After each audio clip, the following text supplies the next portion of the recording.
Everyone and finally good afternoon, because সবাই ঘড়ির কাঁটাটা 12টা বেজেছে, তার জন্য গুড আফটারনুনই বললাম। আর আমি কখন আসলাম 10টা সাড়ে 10টা থেকে ট্রাই করছি আসার জন্য, বাট টোটো পাচ্ছিলাম না। তারপর শুনলাম স্টারমন্ডে এখানে অ্যাক্সিডেন্ট হয়েছে, একটা টোটো উল্টে গেছে, তো এখন টোটো মেন রোড থেকে আসা বন্ধ করে দিয়েছেন। আমার ভিতর থেকে ঘুরে ঘুরে ঘুরে ঘুরে এসে বুঝলাম করিব 11:35 মতন বাজে। ফটাফট স্নান করে নিয়েছি। কি করব কনফিউশন ছিলাম, ভেবেছিলাম এটা পরবো, মানে এটা হচ্ছে লং স্কার্ট দিয়ে কুর্তি, বাট আই থট কি কালকেও ইয়েলো পরবো হালদিতে, আজকেও ইয়েলো পরবো, তো দ্যাট উইল বি লাইক কেমন কেমন লাগবে আমার ঠিক মনে হয়, দুবার রিপিট হয়ে যাবে কালার। তো তাই জন্য একটা সিম্পল একটা চুড়িদার পরে নিয়েছি স্লিভলেস, এটাই ঠিক আছে আইবুড়ো ভাতের জন্য। তো চলো তাড়াতাড়ি ফটাফট রেডি হয়ে নিই, তারপর ওখানে যাওয়া যাক। নাহলে 12টা বাজে, কালকে না শালিনী লেট করেছে, আজকে আমি লেট হই পুরো, আমার পোপাট হয়ে যাবে, তো তাড়াতাড়ি রেডি হয়ে নিই। অ্যান্ড ফাইনালি আমি রেডি হয়ে গেছি। এই দেখো এটাই পরলাম, নর্মালের মধ্যে ঠিকঠাকই লাগছে বলো। এটা বম্মা দিয়েছে আমার বিয়ে উপলক্ষে, এই বছর দিয়েছে, লেটে দিয়েছে, তো এই সেটটাই পরেছিলাম, গোয়িং ঠিকঠাক।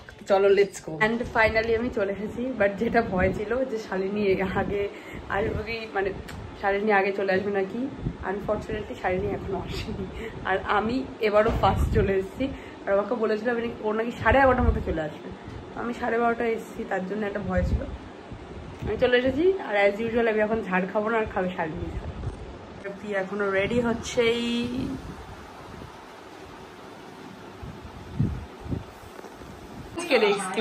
Please Shalini, because you are late. আজকেরটা সত্যি আমি অনেক সকালে উঠে রেডি হয়েছিলাম, আর আজকেরটা জেনুইন প্রবলেম। তোকে আমি আর প্রিয়া দুজনেই ক্ষমা করে দিলাম, আমার ইন্টেনশনাল ছিল না, আজকের লেটটা আমি ইন্টেনশনাল করিনি। তো ফাইনালি ওপরে চলে এসেছি, আর এখানে দেখো প্রিয়ার আইবুড়ো ভাতের বোর্ডও লেগে গেছে। ডেকোরেশন অ্যাজ সিমিলার যেটা মেহেন্দির ছিল সেটাই ছিল, বাট এখানে সুন্দরভাবে বড় একটা মাছের মাথা দিয়ে আর আইবুড়ো ভাতের পুরো প্লেটও সাজানো হয়ে গেছে। অ্যান্ড আমাদের ব্রাইডও ফাইনালি বসে পড়েছে এখানে রেডি হয়ে। আজকেও নিজে রেডি হয়েছে, আজকের দিনেও আর মেকআপ আর্টিস্ট দিয়ে রেডি হয়নি, বিকজ প্রতিদিনই তো রেডি হবে, বিয়ের দিন রিসেপশনটা এখন তো চলবে, তো আজকের দিনটাও ঠিক করেছে ও নিজেই একা করে রেডি হবে।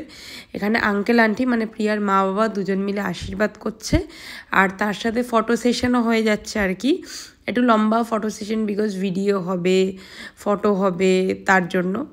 অ্যান্ড আজকের দিনে তো জানি মাসিদের বা মাদের খাইয়ে দিতে হয়, তো এখানে আন্টি প্রথমে প্রত্যেকটা খাবার থেকে একটু একটু ফেলে তারপরে প্রত্যেকটা খাবার থেকে একটু একটু করে নিয়ে খাওয়াচ্ছিল। আমি জানি না কেন, বাট আজকে তো মানে প্রিয়াতে তো মিষ্টি খাইনি, বাট আমার আইবুড়ো ভাতে আমি এত মিষ্টি আমাকে খাইয়েছিল, সবাই এত আশীর্বাদ করেছিল যে লাস্টে আমি কোনো খাবারটাই খেতে পারিনি। আর প্রিয়াও দেখলাম খুব একটা বেশি খেতে পারে না, মনে হয় বিয়ের টেনশনের জন্য মানুষের তো খেতে পারে না, কারণ জানি না আমি কাউকে আজ পর্যন্ত কোনোদিনও দেখিনি যে আইবুড়ো ভাতে ঠিকঠাকভাবে একটু খেতে, কারোরই মোটামুটি খেতে ইচ্ছা করে না বলে। আর যেহেতু প্রিয়ার সোজাসুজি মাছের মাথাটা ছিল, আমি বললাম একটা পোস্তে এবার মাছের মাথাটা দিয়ে অন্তত, তো তারপরে আমরা বসে গেছিলাম লাঞ্চ করতে। গরমটাই না ভালো পড়ে গেছিলো।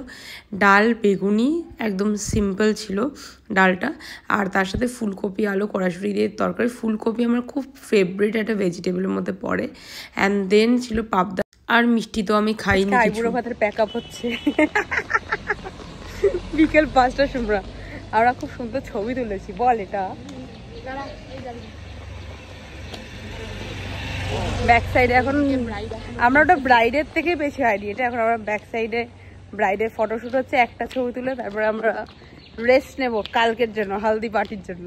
5টা সাড়ে 5টা নাগাদ প্রিয়াদের ওখান থেকে চলে এসেছিলাম, এই যে সুন্দর একটা ঘুম দিয়েছে, মানে ঘুমাতে ইচ্ছা হচ্ছিল না, বাট ঠিক সানডে হলে যেটা হয়, রবিবার দিন যখন ঘড়ির কাটায় মোটামুটি লোকটা ওখান থেকে দেখছে আমাকে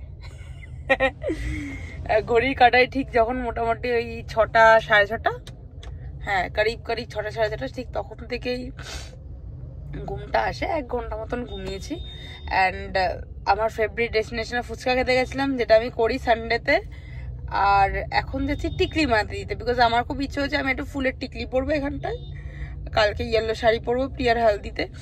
এভরিওয়ান টেলিং যে আমাদের কি আলাদাই ড্রেস কোড, অরেঞ্জ বাগেরা এরকম, তো আমার কাছে ইয়েলো শাড়ি ছিল, আর আমি অলরেডি প্ল্যান করেছিলাম ইয়েলো শাড়ি, তো তার জন্য I will go for yellow. R শালিনীও same. তো আমি শালিনীর জন্য আমার জন্য টিকলি বানাতে দেবো। আর কালকে আমি কনফিউজ, আমি যেই শাড়িটা পরবো আমাকে তো মেকআপ আর্টিস্ট বলেছে কার্নিশার নিতে রেড কালারের, বাট আমার একটু জিপসি বাগেরা আর নর্মাল যে পাতি রোজ, ঠিক আছে, ওটার খোপা করার খুব ইচ্ছা। আর অন্য আমি কি করব, ঠিক আছে দেখা যাক।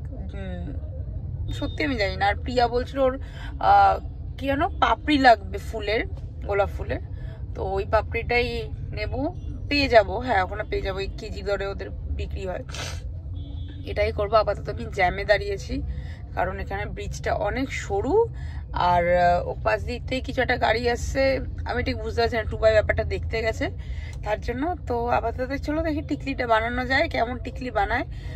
বিয়ের সময় আমার খুব ইচ্ছা ছিল যে আমি অরিজিনাল ফুলের পরবো, বাট কোনো একটা ভাবে সামহাও আমার মাথা থেকে বেরিয়ে গেছিলো।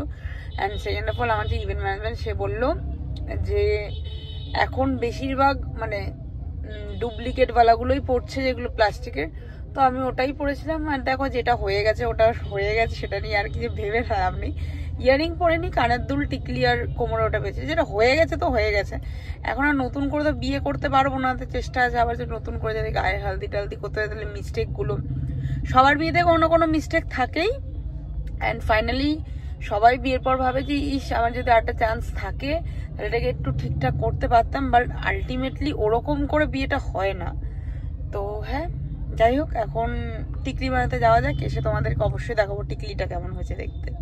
আমি নিজেও জানি না, কোনো ইয়ে নেই যে কেমন বানাবো, বাট এই হলো রাস্তার অবস্থা। অ্যান্ড ফাইনালি আমরা একটু একটু করে এগোচ্ছি, দেখো এতটা জ্যাম, অনেকক্ষণ ধরে দাঁড়িয়েছি।